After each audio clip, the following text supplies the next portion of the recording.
துறவிகள் சொல்றீங்க, ஆன்மீக தலைவர்கள், ஆன்மீகத்துல கரை கண்டவர்கள், ஆன்மீக வழிகாட்டிகளாக இருக்கக்கூடியவங்க அப்படின்னு எடுத்துக்கிட்டோம்னா ஆண்கள் தான் எண்ணிக்கை அதிகமாக இருக்கு. பெண்கள் 1-2 பேர் இருக்கிறாங்க. அமிர்தானந்தமயி ஒரு நல்ல உதாரணம். உலக அளவுலேயே அவங்க புகழ்பெற்றவங்களா இருக்கிறாங்க. ஆனா அவங்க ஒருத்தர் தான் சொல்லக்கூடிய அளவில் இருக்கிறாங்க. இந்த பக்கம் பார்த்தீங்கன்னா ஒரு பெண் துறவி, இந்த பக்கம் பார்த்தா ஒரு 99 ஆண் துறவிகள் இருக்கிறாங்க. அந்த ரேஷியோவில் தான் அது இருக்கு.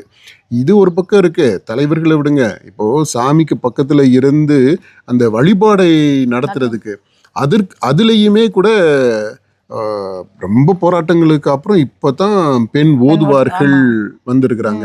இறைவன் பக்கத்துல இருந்து, சாமி பக்கத்துல இருந்து அந்த சாமி வழிபாடை நடத்துறதுக்கு பெண்களுக்கு இடம் இல்லை நம்முடைய பண்பாட்டில். அவங்க வெளியில தான், கோவிலுக்கு வெளியில தான் வைக்கப்பட்டிருக்கிறாங்க. அது தொடர்ந்துக்கிட்டே தான் இருக்கு. அதில் பெரிய அளவுல எல்லாம் மாற்றம் வரலை. அந்த தடைய அது ஒரு இறுக்கமான ஒரு சூழல். பண்பாட்டு கூறு அது தகர்ந்து கொஞ்சம் கொஞ்சமாக தகர்ந்து வருது. இப்போ ஒரு ஸ்டெப்பு பெண் ஓதுவார்கள் சாமிக்கு பக்கத்தில் வந்திருக்கிறாங்க.